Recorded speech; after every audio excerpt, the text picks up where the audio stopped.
እሸቱ ይሄ ለምቦጫ ይሄ ያልደራው እረኛ የመሰለ የላጫ በእንጀራ ለመጣሽ ነው። ምክንያቱም እንደ እምነት ቶሎ ያነሳው የለም። እምነት ነው ቶሎ ያነሳው። ገባችሁ? 1 ሚሊዮን ተባለ። ከዛም ቤተክርስቲያን መብት አላት በቪዛ ወይ ቄስ ነው ወይ ዲያቆን ነው ወይ ምናምን ብላ ቪዛ ላንተ ማውጣት ትችላለች። ቀይ መስቀል ምናምኖች እንደዚህ ነገር አቅም ስላላቸው አሜሪካ እንዲመጣና እንዲጎበኝ የመጀመሪያ ወረቀቱና ቪዛ ሰሩለት የላኩለት አሜሪካ ማለት የአሜሪካ የሚገኙ ቤተክርስቲያን ነው። ከዛ በኋላ ማሳደስ ነው የሚጠበቅበት። ምንም ካንሰል የሚያደርጉበት ነገር የለም። ሲያስጠላ እከካ እሱና ሀቢባ ለምን እንደሚመሳሰሉብኝ አላውቅም። አንድ አይነት ፌኮች ናቸው የተንፈካፈኩ። ሰው ዝም ብሎ በኔ ምክንያት እኔ ተናግሬ በሁለተኛው ቀን 2 ጊዜ ራሴ ላጠፋ ነው ብሎ አንድ ሰው ከጻፈ እኔ ያረኩ ነገር እንኳን ትክክል ቢሆን በኔ ምክንያት ግን የሆነ ህይወት መጥፋት ኃጢያት ነው አይደል? እንደ ሃይማኖትም ከሄድ አንድን ሰው ራሱን ያጠፋ ካዳንከው ጽድቅ ነው። ባንተ ምክንያት ራስን እንዳያጠፋ ከጠበቀው ደግሞ እንትን ነው።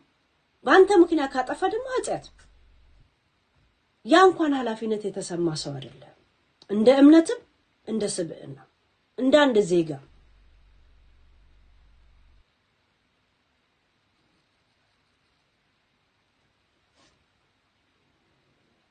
ሚስት ሚዲያ ሁላ ቢከሽፍ ትታ ነው የምትሄደው።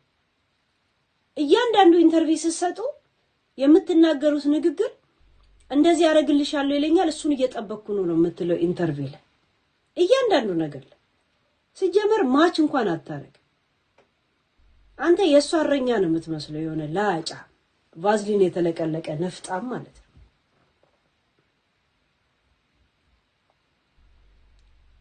ስለማንቢ የላካችሁልኝ ነገር አለ አውቄ ነው ያላቀረብኩት።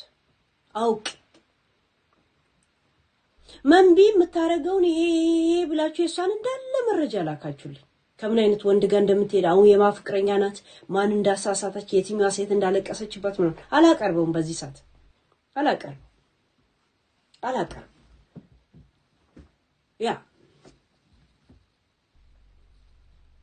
ኃላፊነት እንኳን የሚሰማው ሰው አይደለማ። እቺ ልጅ ራሷን ውሸታም ነች የተባለችው ራሴን አጠፋለሁ ብላ 2 ጊዜ ጻፈችው ስላላጠፋች ነው። እውነቷን እንዲሆን ዛሬ ራሷን አጥፍታ ማየት አለባችሁ።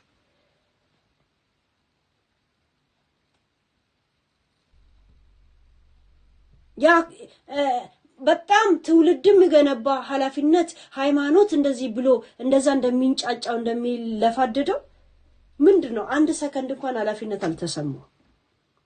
ማታ መጥቼ ይቅርታ ጠይቃለሁ አንተን እንኳን አላከበረም እኮ እስከ ዛሬ እንደዚህ አይነት ፕሮግራም አለመስራቴ ይቅርታ ብሎ እንኳን ላግጦብን ሄደው።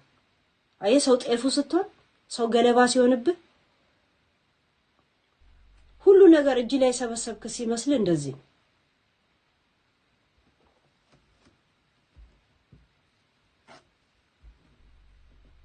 በቃ የቆምክ ማንንም የማይሽርህ ምናምን ነገር ሲመስል እንደዚህ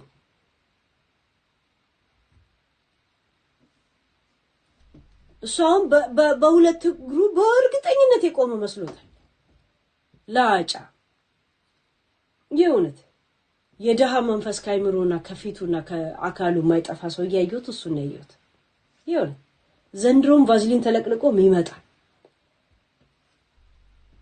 ለማንኛውም 5 ሰዓት ከጂኒ ሆነ ስንት ሰዓት ነው የተቀመጥኩት? አያችሁ 5 ሰዓት ከ14 ቁጭ አልኩኝ። ናይና ኃላፊነት ሊወስድ ይገባላ። ሲጀመር ልጅቷን ማስታወቂያ ወይም ደግሞ ጥሪ አቅርቢን ያሏት የጋበዟት ሰዎች እንትን ምን ችግር አለ? ግዴታ ከገዳም ነው እንደ ድምጽ መሰማት ያለበት? እኔ አካሌን ብሸጥ ለራሴ ነው። ሰዎች ማንንም ሰው ለሃይማኖቱ ዘበኛ ነው። ይሄንን ታውቃላችኋል። የሃይማኖቱ ተገዢ ባትሆንም ለሃይማኖቱ ዘበኛ ነህ። ዝም ብለህ እንዳለ ስለ ኢትዮጵያኖች ነው ያማወራው። 95%ዎቹ የሃይማኖቱ ዘበኛ እንጂ የሃይማኖቱ ተገዢ አይደለም። ዝም ብሎ የለም አንድ ሴተኛ ዳሪ ስለ ሃይማኖቷ የፈለገ ሃይማኖት ተከታይ ትሆን ያን ሃይማኖትን ጋር እንዴት ትላለች? አይ ዘበኝነት ዝም ብለህ ዘበኛ ነው። እና ያዘበኝነቷን እንትን ብትል ለምን ነው የምትወቀሰው?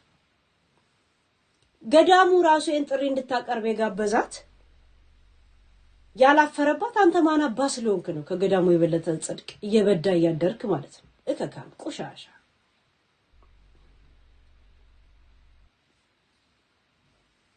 የገዳሙ ምርቃት ብለህ ስትሄድ እኮ ሚስትህን ሆቴል አሳረፈ በስነ ስርዓት ቤተክርስቲያኗ ባወጣችልህ ብር ማታ እየነፋት ቀን ደግሞ ቤተክርስቲያን ሄደ ቪዲዮ ትሰራል። ነጃሳ ከነ ጀናባ ሳትታጠብ ራሱ ልክስክስ ሴም ሺት እሷ ስላላገባች ነው ደግሞ እንደ ደና ሰው እንትን ያደርጋሉ እንዴ? እከካማች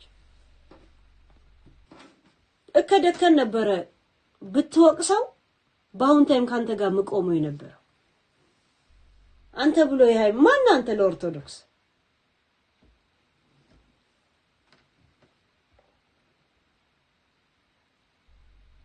ለማንኛውም ጋይስ የሉጣ 5:45 ላይ እኔ ከቤት ውልቅ ማለት አለብኝ። ቴንክ ዩ ሲ ዩ አጌን እላችኋለሁ። እስቲ ቲክቶክ እንዴት ነው የሚጠፋው? እንኮ አዲስ ቴሌፎን ኦኬ። እስቲ ሂዝ ምንድነው ያደረገው? ሙድ አይደለ እንደ ይዞ ሄዶ ዩዘር ምን ነው የምታወሩት እንዴ? እስቲ እሸቱ አማራ መስሎሽ ከሆነ ተሳስተሻል፣ ዘርሽ ነው።